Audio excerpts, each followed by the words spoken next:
채화영 또다시 수갑이 채워졌습니다. 이번에는 전 국민이 바라보는 카메라 앞에서 끌려갔습니다.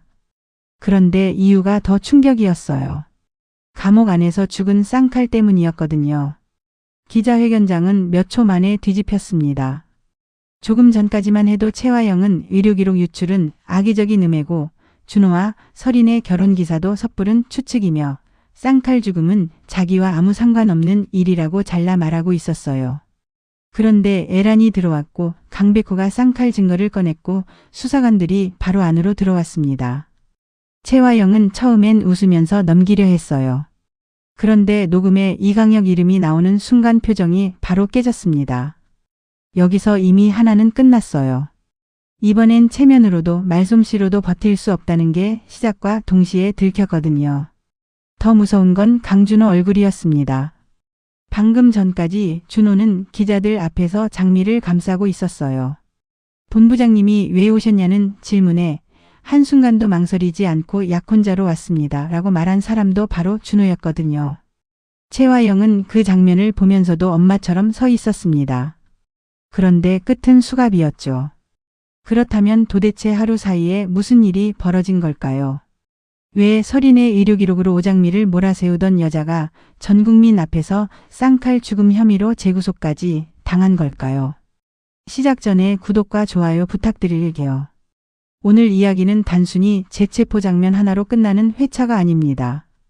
채화영이 왜 자기 손으로 연 무대에서 무너졌는지, 강준호는 왜 이름이 아니라 사람 자체를 지키는 쪽으로 흔들렸는지, 강백호는 왜 형을 보면서 질투보다 더 큰 공포를 느꼈는지, 진홍준은 왜 병실 앞에서 들은 한마디 때문에 채화영에게 바로 달려가지 못했는지, 그리고 애란은 왜 끝까지 숨지 않고 살려달라며 백호를 찾게 됐는지 그 이유가 전부 하나로 이어집니다.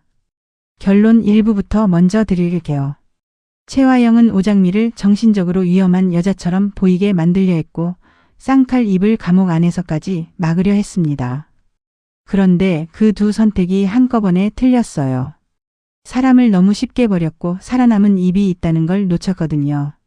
하루 전 아침 채화영은 진짜 마서린의 의료기록을 흘렸습니다.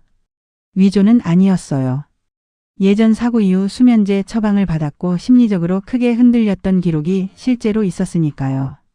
채화영은 바로 그 점을 이용했습니다. 정체를 직접 가지 않아도 지금의 장미를 위험한 여자, 불안정한 여자, 준호 곁에 두면 안 되는 사람처럼 보이게 만들 수 있다고 본 거예요. 계산은 냉정했고 비열했습니다. 문제는 그 다음이었습니다. 장미가 무너지는 대신 강준호가 더 빠르게 장미 쪽으로 들어왔거든요. 기자들은 장미를 둘러쌌습니다. 수면제 투약 사실 맞느냐, 본부장에게 숨긴 병력이 있느냐, 최근에도 치료받고 있느냐. 질문은 쉴 새 없이 날아왔고 장미는 바로 대답하지 못했어요. 그 기록은 자기 것이 아니지만 기록 자체는 진짜였으니까요. 여기서 부정하면 또 다른 거짓말이 되고 받아들이면 병실에 누워있는 진짜 설인 상처까지 다시 이용하는 꼴이 됩니다. 그 순간 장미가 느낀 건 두려움보다 분노였어요. 채화영이 자기만 공격한 게 아니라 마서린 삶 전체를 또독으로 쓰고 있다는 게 너무 끔찍했거든요. 이건 그냥 흠집내기가 아니라 사람 하나를 2번 무너뜨리는 방식이었어요. 바로 그때 강준호가 들어왔습니다. 기자들 사이가 갈라졌고 누군가 물었죠. 본부장님, 여기 어떻게 오셨습니까? 강준호는 한순간도 흔들리지 않았습니다. 약혼자로 왔습니다. 그 한마디가 현장을 완전히 바꿔놨어요. 기자들은 더 달려들었고 장미는 더 굳었고 채화영은 그 소식을 듣는 순간 속이 확 내려앉았습니다. 그런데 준호는 거기서 멈추지 않았어요. 과거 사고 이후 힘든 시기에 치료받은 건 맞지만 그건 회복 과정이었고 최근에는 그런 문제 전혀 없다고 단호하게 선을 그었습니다. 확인되지 않은 의료 정보를 흘린 쪽이 더 큰 문제라고도 했죠. 그건 보호이자 선언이었습니다. 장미 곁에서 물러서지 않겠다는 선택이 시작된 거예요. 그 기사 한 줄이 올라오자 채화영은 오히려 더 깊은 늪으로 들어갔습니다. 공개적으로는 설인 엄마니까 딸 결혼을 반대할 명분이 없어졌고 사적으로는 절대로 밀어줘선 안 되는 관계가 더 선명해졌으니까요. 밖에서는 다정한 엄마 얼굴을 해야 했지만 안에서는 독이 끓었습니다. 오장미, 내가 설인 자리에 오래 버틴다고 내가 설인되는 줄 알아? 아무도 없는 방에서 그렇게 이를 갈았죠. 그런데 장미는 정면으로 싸우지 않았습니다. 오히려 공개된 관계 안에서만 채화영을 더 숨막히게 조였어요.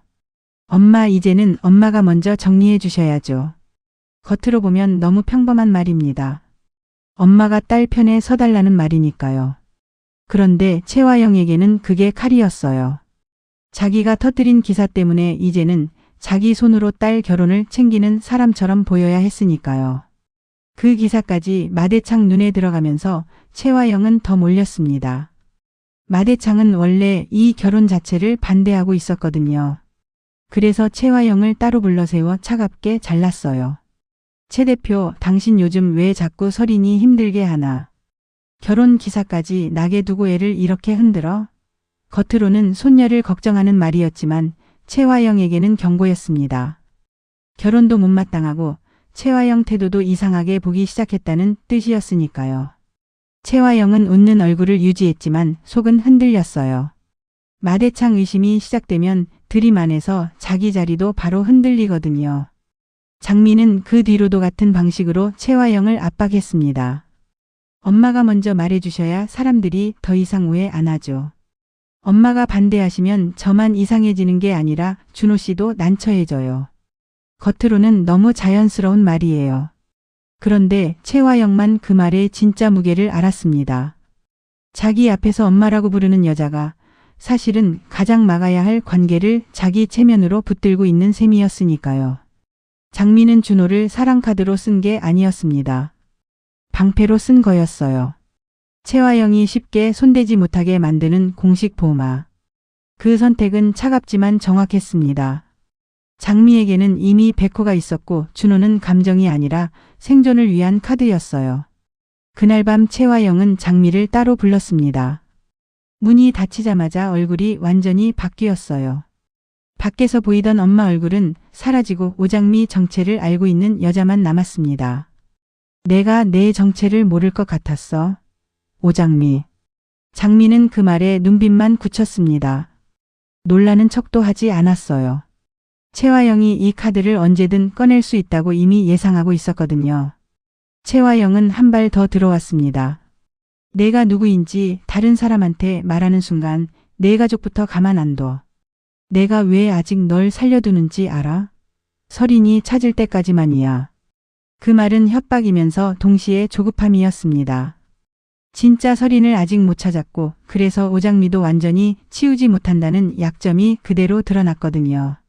장미는 오히려 그걸 읽었습니다. 그래서 겉으로는 설인처럼 말했어요. 엄마가 자꾸 저한테 이러실수록 사람들은 엄마를 더 이상하게 볼 텐데요. 채화영 심장만 정확히 찌른 거죠. 강준호는 기사 이후 백호를 찾아왔습니다. 표정이 이미 달라져 있었어요. 형, 오장미 만나게 해줘. 백호는 바로 굳었습니다. 준호는 자기가 왜 그렇게까지 화가 나는지도 완전히 설명하지 못했어요. 무고죄로 채 대표를 감옥에 넣고 뒤에서 계속 판을 흔드는 여자라면 직접 보고 싶다고 했습니다. 그런데 그 말 속에는 다른 감정이 섞여 있었어요. 자기가 지키려는 설인과 오장미라는 이름 사이에 설명 안 되는 연결감을 느끼고 있었던 거죠. 백호는 형 표정만 보고도 그걸 알아차렸습니다. 그래서 더 차갑게 선을 그었어요. 지금은 만날 수 없다고 만나서 해결될 일이 아니라고요. 준호는 더 답답해졌고 그 답답함이 오히려 지금의 설인 곧 장미 쪽으로 더 기울게 만들었습니다. 이후 강준호는 장미를 대하는 태도까지 달라졌습니다. 이전에는 보호하고 싶다는 마음이 앞섰다면 이제는 확인하고 싶다는 마음까지 붙었어요. 왜 자꾸 이 여자를 보면 설명 안 되는 익숙함이 느껴지는지, 왜 위험하다고 할수록 더 지켜야 한다는 생각이 드는지 자기도 혼란스러웠던 겁니다. 그래서 장미를 마주할 때마다 더 오래 보게 됐고 평소 같으면 지나쳤을 작은 말투나 표정에도 반응하게 됐어요. 이게 백호에게는 가장 무서운 변화였습니다. 형이 이름이나 조건으로 움직이는 게 아니라 이미 사람 자체를 향해 흔들리고 있다는 뜻이었으니까요. 백호는 그걸 막아야 했지만 동시에 장미를 지키기 위해선 준호가 당분간 필요하다는 것도 알았습니다. 그래서 더 괴로웠어요. 장미도 그 변화를 모를 리 없었습니다. 그래서 더 조심했어요. 일부러 둘이 단둘이 있는 자리를 피했고 말도 짧게 끊었습니다. 그런데 그런 태도가 오히려 준호를 더 흔들었습니다. 좋아해서 매달리는 사람이 아니라 선을 지키려고 버티는 사람처럼 보였거든요. 준호는 그런 사람에게 더 끌리는 쪽이었습니다. 그래서 결혼도 더 서두르려 했어요. 기사까지 났으니 미룰 이유가 뭐냐고 전 지금의 서린 씨를 사랑합니다. 꼭 결혼하고 싶습니다. 라고까지 말하죠. 채화영은 회사 정리, 여론 정리, 서린 상태를 핑계로 시간을 벌려 했습니다. 하지만 준호는 거기서도 물러서지 않았어요. 대표님, 요즘 서린 씨한테 왜 그러시는 거예요? 겉으로는 너무 자연스럽지만 채화영한테는 가장 아픈 말이었습니다. 자기 아들이 자기를 향해 장미 편을 들기 시작한 거니까요. 문제는 강백호였습니다. 백호는 형이 서린을 좋아한다고 생각해왔을 때와 지금 강준호를 보는 감정이 완전히 달라졌어요. 의료기록 기사 앞에서 형이 장미를 감싸는 눈빛이 바뀌었거든요. 이름을 지키는 눈이 아니라 사람을 지키는 눈이었습니다. 바로 그 지점에서 백호 마음이 크게 흔들렸어요. 흔한 삼각관계 질투가 아니었습니다. 형이 어쩌면 지금의 서린이 아니라 오장미 자체를 좋아하게 된 건 아닐까? 그 공포였어요. 더 잔인한 건 장미를 지키려면 지금은 준호를 밀어낼 수도 없다는 점이었습니다. 형이 공식 방패가 되어주는 동안만큼은 장미가 덜 위험하니까요. 백호는 그걸 알면서도 속이 무너졌습니다. 사랑하는 여자를 지키기 위해 자기 형 마음이 더 깊어지는 걸 보고 있어야 한다는 건 정말 버겁거든요. 그래도 멈출 수는 없었어요.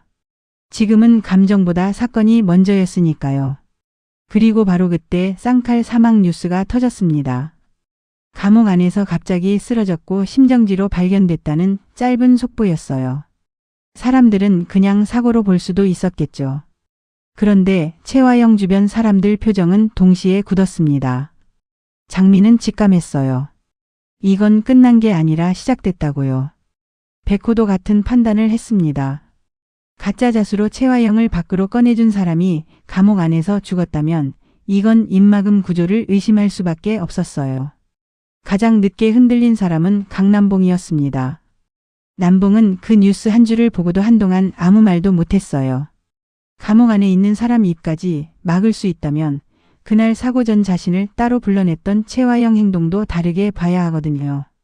의심이 늦게 온 대신 무게는 더 컸습니다. 이제 외면하면 자기까지 끝날 수 있다는 걸 느꼈으니까요.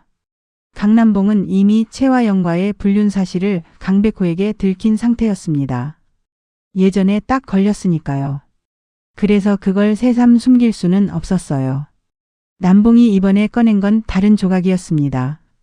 사고 당일 채화영이 먼저 보자고 불러냈고 이상할 정도로 초조해 보였다고요. 오늘 만난 건 아무한테도 말하지 말라고 했고 유난히 자기 동선까지 자꾸 묻더라는 겁니다. 그때는 들키기 싫은 관계라 그런 줄 알았지만 지금 돌아보면 그게 아니었던 것 같다고 했어요. 누군가를 다른 방향으로 돌리기 위한 시간 끌기였는지 누군가를 피하게 하려던 계산이었는지 모르겠다고요. 백호는 그 말을 듣는 순간 표정이 달라졌습니다. 불륜 사실은 이미 알고 있었지만 사고 당일 호출과 침묵 강요는 완전히 다른 의미였거든요. 남봉은 늦게 와서 더 무겁게 흔들렸습니다. 이제 숨기면 자기까지 이용당한 채로 끝날 수 있다고 느낀 거죠. 그 사이 염산월과 진홍주 모녀도 다른 방향으로 끌려 들어가고 있었습니다. 채화영은 엄마인 염산월 약점을 쥔 채 딸 진홍주를 불러세웠어요. 병원에 있는 오장미 찾아. 진홍주는 처음엔 또 사람을 이용하는구나 싶었죠. 그런데 엄마 산월 얘기가 나오자 바로 태도가 달라졌습니다. 엄마를 건드리면 안 된다고 생각했거든요. 그래서 진홍주는 병원으로 움직였습니다. 하지만 여기서도 채화영 계산이 틀렸어요. 진홍주는 장미를 찾으러 갔다가 오히려 백호 움직임을 보는 쪽으로 방향을 틀었습니다. 백호가 진짜로 쫓는 사람이 있다면 결국 그쪽으로 갈 거라고 본 거죠. 그 판단도 맞아떨어졌습니다. 진홍주는 병원 복도까지 백호 뒤를 따라갔습니다. 병실 앞까지 접근했지만 안으로 들어가진 못했어요. 대신 문틈으로 들린 백호 한마디가 진홍주를 붙잡았죠. 서린 씨 이제 그만 일어나요. 그 말에 진홍주 손끝이 얼어붙었습니다. 백호가 오장미를 찾는다고 생각했는데 병실 안 사람을 서린이라고 부른 거예요. 그러면 집에 있는 여자는 누구냐는 의문이 바로 생깁니다. 진홍주는 그 자리에서 바로 채화영에게 달려갈 수 없었어요. 자기가 찾으라는 사람은 오장미였는데 백호가 붙잡고 있는 사람은 장미가 아니라 서린으로 들렸거든요. 그러면 집 안에 여자가 오장미라는 뜻이 되고 그 사실을 섣불리 채화영에게 넘기는 순간 자기가 또 어디까지 이용당할지 계산이 서지 않았습니다. 그래서 진홍주는 처음으로 보고를 멈췄어요. 알고도 바로 달려갈 수 없었습니다. 장미를 찾으러 갔는데 장미가 아니었으니까요. 채화영이 숨긴 판이 자기 생각보다 훨씬 크다는 걸 느낀 겁니다. 같은 시간 이강혁도 움직이고 있었습니다. 쌍칼이 죽었는데 에란이 살아있으면 다음 입이 될 수 있으니까요. 강혁은 아주 빠르게 에란 원룸을 뒤졌고 쌍칼이 드나들던 동네를 훑고 연락처까지 다 털기 시작했어요. 에란은 그걸 먼저 알아차렸습니다. 누가 자기 방을 뒤지고 간 흔적을 받고 휴대폰을 꺼두었는데도 다른 번호로 접근하는 사람들 느낌을 받았거든요. 처음엔 그냥 숨으면 되는 줄 알았어요. 그런데 쌍칼이 감옥 안에서 죽은 뒤에는 생각이 완전히 바뀌었습니다. 평생 도망쳐 살 수는 없고 채화영과 이강혁이 무너져야 자기가 산다는 결론에 도달한 거예요. 여기서 에란도 달라졌습니다. 겁먹고 숨는 여자에서 살아남기 위해 판을 뒤집어야 하는 증인으로요. 쌍칼 사망 소식 이후 이강혁은 가장 먼저 채화영에게 보고했습니다. 표정은 평소처럼 무표정했지만 눈빛은 평소보다 더 날카로웠어요. 채화영은 짧게 확인만 했습니다. 에라는? 그 한마디에 강혁도 바로 알아들었죠. 쌍칼은 정리됐지만 에란이 살아있으면 끝난 게 아니라는 뜻이었습니다. 그래서 강혁은 움직임을 넓혔어요. 에란 원룸만 뒤진 게 아니라 그녀가 드나들던 술집, 편의점, 모텔, 쌍칼과 자주 만났던 골목까지 싹 훑었습니다. 중요한 건 강혁이 에란을 죽이러 가는 게 아니라 먼저 잡아와서 뭘 갖고 있는지 확인하려는 쪽으로 움직였다는 점이었어요. 정말 위험한 사람은 칼부터 들지 않습니다. 상대가 뭘 알고 있는지부터 따지거든요. 강혁이 바로 그랬죠. 에란은 쫓기다가 결국 백호에게 전화를 걸었습니다. 예전에 백호가 건네준 명함을 꺼낸 거예요. 손이 떨려 번호도 제대로 못 눌렀지만 결국 연결되자 한마디만 했어요. 살려줘요. 나 증거 가지고 있어요. 백호는 그 말 듣자마자 다른 질문부터 하지 않았습니다. 어디냐고만 물었어요. 이미 직감하고 있었거든요. 이제 사건 핵심은 쌍칼이 왜 죽었는지보다 에란을 누가 먼저 잡느냐로 바뀌었다고요. 백호가 늦으면 강혁이 먼저 가게 되고 그러면 쌍칼 죽음도 묻히고 채화영도 또 빠져나갈 수 있었으니까요. 이 선택의 진짜 문제는 지금부터입니다. 에란을 살리는 것, 장미를 지키는 것, 병실을 숨기는 것, 경찰을 움직이는 것까지 전부 동시에 해야 했거든요. 백호가 에란을 만나러 가는 동안 강혁도 거의 같은 방향으로 움직이고 있었습니다. 그래서 그날 밤 백호는 운전하면서도 몇 번이나 뒤를 확인했어요.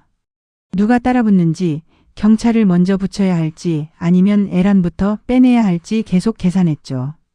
결국 백호는 경찰보다 먼저 에란을 확보하는 쪽을 택했습니다. 너무 일찍 경찰이 움직이면 정보가 새고 그러면 강혁이 더 빨라질 수도 있다고 봤거든요. 이 판단은 맞았습니다. 백호가 도착했을 때 에란은 이미 짐을 거의 다 싸둔 상태였고 문밖 인기척 하나에도 몸을 떨고 있었어요. 그 모습을 보는 순간 백호도 확신합니다. 이 여자는 더 이상 돈 뜯으러 나온 사람이 아니라 다음 차례가 자기라고 믿는 공포 그 자체라고요. 에란은 백호를 쉽게 믿지 못했습니다. 그것도 당연했어요. 쌍칼도 결국 약속을 믿고 들어갔다가 죽었으니까요. 그래서 백호는 도착하자마자 증거부터 달라고 하지 않았습니다. 지금 여기 계속 있으면 에란 씨도 죽어요. 그 말부터 했어요. 그러자 에란이 울면서 털어놓습니다. 최화영 사무실까지 돈가방 얘기로 찾아갔지만 쌍칼 죽음 뉴스 뜬 뒤엔 자기도 끝이라는 걸 알았다고요. 강역 사람들이 쫓는 걸 느꼈고 2번은 못 잡힌다고 생각했다고요. 백호는 그 말 사이에서 필요한 것만 잡았습니다. 애란이 지금 돈 뜯으러 나온 게 아니라 살기 위해 무너져야 할 사람을 바꾸고 있다는 점이었죠. 이게 중요했습니다. 그 선택 때문에 사건이 살아났거든요. 애란은 증거를 한꺼번에 다 내놓지 않았습니다. 그게 오히려 자연스러웠어요. 백호가 믿을 만한 사람인지도 아직 확신이 없었고 자기 손에 남아있는 게 마지막 목숨줄이라고 생각했거든요. 그래서 제일 먼저 보여준 건 장부 한 페이지와 휴대폰 일부, 그리고 강역 이름이 보이는 문자 몇 개뿐이었습니다. 거기엔 차 확인, 물건 회수, 병원 뒤, 대표 급함 같은 짧은 말들이 적혀 있었어요. 문제는 그게 전부 이강역과 연결돼 있다는 점이었죠. 백호는 무리하게 전부 달라고 하지 않았습니다. 오히려 애란이 더 말할 수 있게 시간을 줬어요. 그 선택이 맞았습니다. 상대가 겁먹은 증인이면 한 번에 다 쥐어짜는 순간 도망가거나 입을 닫아버리거든요. 애란이 처음 내놓은 건 돈가방이 아니라 쌍칼이 숨겨둔 증거 묶음이었습니다. 작은 휴대폰 하나, 접어둔 수천 몇 장, 그리고 이강역 쪽에서 돈 받은 내역을 적어둔 장부 페이지였어요. 쌍칼이 잡혀 들어가기 전에 애란한테 맡기면서 자기가 잘못되면 이건 숨기지 말라고 했다고요. 백호가 제일 먼저 확인한 건 장부였습니다. 날짜, 장소, 받은 돈, 시킨 일, 연락받은 이름이 짧게 적혀 있었는데요. 거기엔 블랙박스 회수, 핸드폰 전달, 병원 뒤 확인 같은 일들이 줄줄이 적혀 있었고 중간중간 강역 이름과 금액이 같이 남아 있었습니다. 휴대폰 안에는 그 장부를 받쳐주는 통화 기록과 문자 몇 개가 있었어요. 그리고 마지막으로 짧은 음성 하나가 살아 있었습니다. 내가 안에서 죽으면 강역이 붙어봐. 대표가 약속한 가방 안 오면 오장미 찾아가. 길진 않았지만 장부와 돈 내역, 통화 흔적 위에 그 한마디가 얹히는 순간 의미가 완전히 달라졌습니다. 이제는 그냥 애란 말이 아니라 쌍칼이 이강역 지시로 움직여왔다는 흐름이 훨씬 또렷해진 거예요. 강남봉은 그 무렵 백호에게 한 가지를 더 털어놓습니다. 사고 당일 최화영이 유난히 자기 차를 못 타게 하려고 했다는 거예요. 평소엔 자기 차를 기다리게 하던 사람이 그날만큼은 다른 차를 타고 가라고 유도했고 자기 위치를 묻고 언제 어디에 도착하는지까지 묻더라는 겁니다. 남봉은 그때 이미 관계가 들킬까 봐 불안해서 더 생각하지 못했지만 쌍칼 죽음 이후에는 그 조각이 계속 마음에 걸렸어요. 이건 애정 문제가 아니라 동선 문제였고 누군가를 피하게 하거나 묶어두기 위한 계산처럼 느껴졌거든요. 백호는 그 이야기를 듣고 더 확신합니다. 오복길 사건이든 사고 조작이든 최화영이 주변 사람들을 동선으로 이용하는 방식이 늘 비슷했다는 거요. 사람을 이용했다는 단어가 그냥 비난이 아니라 구조 설명이 되는 순간이었습니다. 최화영은 그런 변화를 모르고 기자회견만 준비했습니다. 의료기록 논란을 정리하고 결혼기사는 섣부른 해석이라고 선을 긋고 쌍칼 소문은 음해라고 몰아가면 된다고 생각했어요. 오장미 정체를 알고 있다는 우위감도 있었죠. 필요하면 마지막에 그 카드까지 쓸 수 있다고 믿었습니다. 하지만 바로 그 지점이 틀렸습니다. 최화영은 너무 많은 걸 자기 손에 쥐었다고 착각했어요. 장미가 왜 더 침착해졌는지, 준호가 왜 더 노골적으로 나서는지, 백호가 왜 조용히 움직이면서도 멈추지 않는지, 강역이 왜 애란을 그렇게 급하게 찾는지 전부 따로 봤죠. 이걸 하나로 묶어보지 못했습니다. 그래서 기자회견은 해명 자리가 아니라 공개 처형 무대가 될 수밖에 없었어요. 회견 직전 백호는 장미와 짧게 마주쳤습니다. 장미는 눈으로만 물었어요. 정말 여기까지 가도 되냐고 애란을 세우는 게 맞냐고요. 백호는 길게 설명하지 않았습니다. 이번엔 끝내야 해요. 딱 그 말뿐이었어요. 두 사람 다 알았습니다. 이 무대에서 최화영을 놓치면 다음엔 진짜 서린병실이 위험해질 수 있고 애란도 다시는 못 살릴 수 있다는 거요. 그래서 장미도 더는 말리지 않았습니다. 대신 준호가 자기 곁에 서는 걸 허용했어요. 그게 백호를 더 아프게 만들었지만 지금은 감정보다 사건이 먼저였죠. 서로를 지켜야 해서 더 멀리 서는 순간이었습니다. 기자회견이 시작되고 채화영은 예상대로 움직였습니다. 의료 기록은 과거 상처일 뿐이라고, 자기 딸은 많이 힘들었지만 지금은 잘 버티고 있다고, 더 이상 상처를 후벼파지 말라고 말했어요. 이어서 결혼기사 질문이 나오자 배려 깊은 엄마처럼 대답합니다. 조심스러운 이야기라 섣불리 말할 수 없지만 두 사람이 서로를 아끼는 건 사실이고 때가 되면 천천히 정리하겠다고요. 이 장면이 무서운 이유는 채화영이 정말 그 순간만큼은 스스로를 엄마라고 믿는 듯 보였기 때문입니다. 사람이 가장 위험할 때는 거짓말을 하면서도 그게 진심처럼 보일 때거든요. 그래서 기자들도 잠깐 흔들렸고 준호도 표정이 복잡해졌어요. 하지만 바로 그 다음 순간 애란이 들어왔고 모든 게 무너졌습니다. 기자회견 중반쯤 채화영이 직접 쌍칼 얘기를 정리하려는 순간 뒤에서 목소리가 터졌습니다. 추측 아니에요. 기자들이 동시에 뒤를 받고 이강혁도 고개를 돌렸어요. 그 자리로 강백호와 애란이 들어왔습니다. 애란은 겁에 질린 얼굴이었지만 물러서지 않았어요. 이미 여기까지 왔으면 도망칠 데가 없다는 걸 알았으니까요. 채화영은 처음엔 애란을 보고도 차갑게 웃었습니다. 돈 뜯으러 온 여자로 만들면 된다고 생각한 거죠. 그런데 애란 첫마디가 그대로 박혔습니다. 쌍칼 오빠 죽기 전에 저한테 남긴 게 있어요. 그 순간 채화영 눈빛이 바뀌었고 강혁도 처음으로 표정을 숨기지 못했습니다. 백호는 음성만 튼 게 아니었습니다. 기자들 앞에 쌍칼 장부한 페이지와 이강혁 쪽에서 들어온 입금 내역, 통화기록 캡처까지 같이 내밀었어요. 그리고 마지막으로 그 녹음을 틀었습니다. 내가 안에서 죽으면 강혁이부터 봐. 대표가 약속한 가방 안 오면 오장미 찾아가. 그 순간 기자회견장은 바로 무너졌어요. 기자들이 강혁 이름을 물고 늘어졌고 장부에 적힌 날짜와 돈 내역이 뭐냐고 소리쳤고 쌍칼 죽음이 사고 아니냐는 질문이 연달아 쏟아졌습니다. 채화영은 바로 조작이라고 외쳤고 애란은 울면서 아니라고 버텼습니다. 자기도 잡히면 죽는다고 생각해서 숨어 있었지만 쌍칼이 감옥 안에서 죽는 걸 보고 더는 도망치면 안 된다고 생각했다고요. 이강혁은 그제야 앞으로 나서려 했지만 이미 늦었어요. 수사관들이 안으로 들어왔거든요. 채화영 씨, 쌍칼 사망 관련 살인교사 및 증거인멸교사 혐의로 긴급 체포합니다. 그 한마디에 회견장은 완전히 끝났습니다. 채화영은 발악했습니다. 손을 뿌리치고 이게 말이 되냐고 소리치고 강혁 이름까지 불렀어요. 그런데 그럴수록 더 처참해졌습니다. 플래시는 더 터졌고 마이크는 더 달라붙었고 수갑은 결국 채워졌거든요. 이번엔 조용한 체포가 아니었어요. 전국민 앞 공개 처형이었습니다. 강준호는 그 광경을 바로 앞에서 봤습니다. 조금 전까지 자신이 지켜주겠다고 했던 여자의 엄마가 사람을 감옥 안에서까지 죽게 만든 혐의로 끌려가는 걸요. 그 순간 준호 안에서도 뭔가 크게 무너졌습니다. 그런데 무너진 자리로 다시 들어온 건 분노가 아니라 장미를 지켜야 한다는 감정이었어요. 그래서 기자들이 장미 쪽으로 달려붙자 준호는 또 한 걸음 앞에 섰습니다. 바로 그 장면을 본 백호는 고개를 들지 못했어요. 형이 사랑하는 사람이 설인이 아니라 오장미일 수도 있다는 공포가 이제 너무 분명해졌으니까요. 이 사람의 진짜 감정은 아직 나오지도 않았습니다.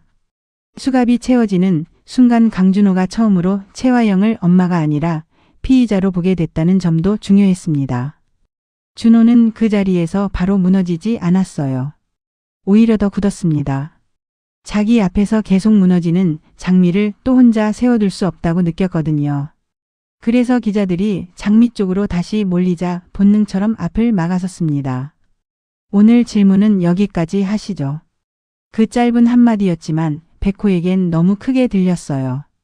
형이 누구를 지키고 있는지 더는 모른 척할 수 없었으니까요. 형이 설인이라는 이름을 지키는 건지 아니면 이름을 넘어 장미를 향하고 있는 건지 그 경계가 거의 사라지고 있었거든요. 백호는 그 순간 처음으로 형을 피하고 싶었습니다. 화가 나서가 아니라 형 눈을 마주하면 자기 공포가 그대로 들킬 것 같았기 때문이에요. 장미도 그 장면을 봤습니다. 준호가 자기 앞을 막아서고 기자들에게 선을 긋고 끝까지 곁을 비우지 않는 걸요. 그 모습이 고맙지 않은 건 아니었어요. 하지만 바로 고마워하면 안 된다는 것도 알았습니다.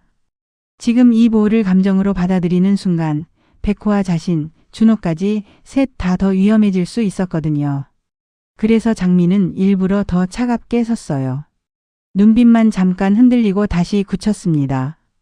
그걸 본 백호는 또 한 번 아팠죠. 장미가 누구를 향해 선을 지키고 있는지 알기 때문이었습니다. 사랑은 분명 백호에게 있는데 사건은 자꾸 준호를 앞으로 밀어내고 있었어요.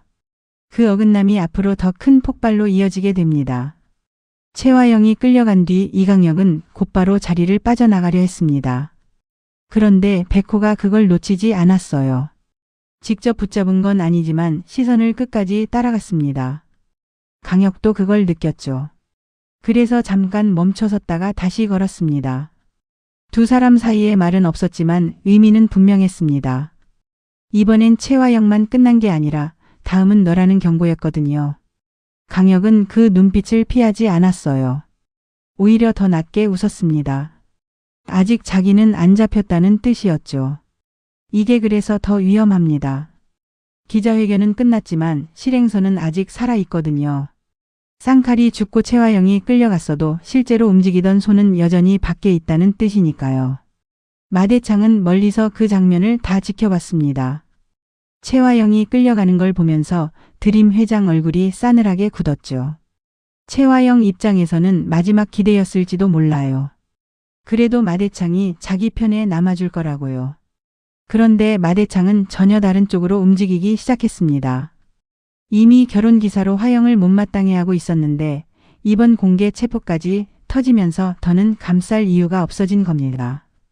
이제 드림에서 저 여자는 끝이다. 딱 그 한마디였습니다. 짧았지만 충분했어요. 최화영이 그토록 지켜야 했던 권력줄도 여기서 끊기기 시작했거든요. 체면이 무너졌고 회사도 흔들렸고 이제 남은 건 숨겨온 진실뿐이었습니다. 회견 직후 마대창은 준호를 따로 불렀습니다.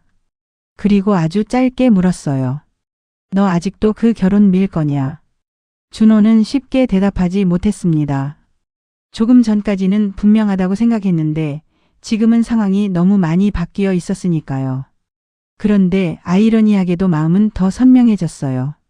장미를 더는 혼자 둘 수 없다는 생각만은 흔들리지 않았거든요. 그 침묵을 본 마대창도 눈치를 챘습니다.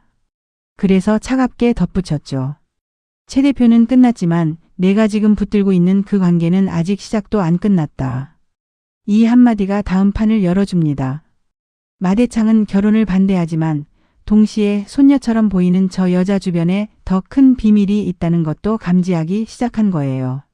진홍주는 회견 영상을 보면서 병원 복도에서 들은 백호 목소리를 다시 떠올렸습니다. 집안의 서린을 더는 같은 눈으로 볼 수 없게 됐어요. 강남봉은 결국 백호에게 자기가 기억나는 조각을 다 주겠다고 했습니다. 늦었지만 이제는 막아야 했거든요. 애라는 보호를 받게 됐지만 손에 쥔 게 그 녹음 하나만은 아니었습니다. 그리고 이강혁은 아직 자유였어요. 최화영이 수갑찬 순간에도 강혁 눈빛은 멈추지 않았습니다. 누군가를 또 지우려들 수도 있고 진짜 마서린 병실까지 손이 뻗을 수도 있다는 뜻이었죠. 그래서 이번 재체포는 끝이 아니라 시작입니다. 입막음은 실패했고 공개 체포는 터졌고 이제 남은 건 누가 먼저 진짜 서린 자리까지 닿느냐예요. 진홍주는 그날 밤 집에 돌아와 염선월 얼굴을 한참 바라봤습니다. 엄마는 여전히 아무것도 모르는 듯 투덜댔지만 홍주는 더는 예전처럼 대꾸하지 못했어요. 병실 안서린과 집 안서린이 동시에 머릿속을 오가고 있었거든요. 이 사실을 엄마에게 말해야 할지 숨겨야 할지 먼저 확인해야 할지 갈피가 안 잡혔습니다. 그런데 한 가지는 분명했어요. 최화영에게 이걸 바로 가져가면 또 누군가 이용당할 거라는 점입니다. 그래서 진홍주는 처음으로 스스로 움직이기로 합니다. 누굴 믿을지는 아직 모르지만 적어도 최화영 쪽으로 바로 붙는 선택만은 하지 않겠다고요. 판이 여기서 또 바뀝니다. 진홍주가 변하면 염산월도 결국 흔들릴 수밖에 없으니까요. 강남봉도 돌아가는 길에 계속 백호 말이 떠올랐습니다. 아버지, 지금 숨기면 정말 끝납니다. 그 말이 남봉 귀에 오래 남았어요. 젊은 날 잘못된 선택 하나가 지금까지 사람들 삶을 비틀고 있다는 걸 뒤늦게 깨닫는 건 참 잔인합니다. 그래도 이제라도 사실대로 말해야 한다고 마음먹었죠. 남봉이 입을 연다는 건 단순히 불륜을 인정하는 차원이 아니라 사고 당일 채화영 동선과 불안, 말하지 말라는 압박까지 하나의 줄로 묶겠다는 뜻이니까요. 사건이 커질수록 마지막에 필요한 건 늘 이런 늦은 진술입니다. 늦었지만 틀리지 않은 고백이요. 그리고 마지막으로 병실 안의 마서리는 아직 깨어나지 않았습니다. 모두가 밖에서 싸우는 동안 진짜 결론은 여전히 조용히 누워 있어요. 그래서 이번 공개 체포는 분명 큰 보상이지만 완전한 끝은 아닙니다. 채화영은 수갑을 찾고 에라는 살아남았고 장부와 녹음은 세상 밖으로 나왔고 준호와 백호와 장미 사이 감정선은 더 위험하게 바뀌었습니다. 그런데 정작 가장 중요한 입은 아직 열리지 않았죠. 그 문이 열리는 순간 지금까지 숨겼던 관계, 이용했던 거짓말, 버렸던 사람들 이름까지 전부 다시 불리게 됩니다. 오늘은 여기까지지만 다음 이야기에선 진짜 설인이 깨어나는 쪽으로 판이 움직일 수 있습니다. 과연 가장 먼저 무너질 사람은 이강혁일까요? 진홍주일까요? 아니면 진실을 마주한 강준호일까요? 오늘 이야기 여기까지입니다. 끝까지 보셨다면 댓글에 가장 소름이었던 장면 하나만 남겨주세요.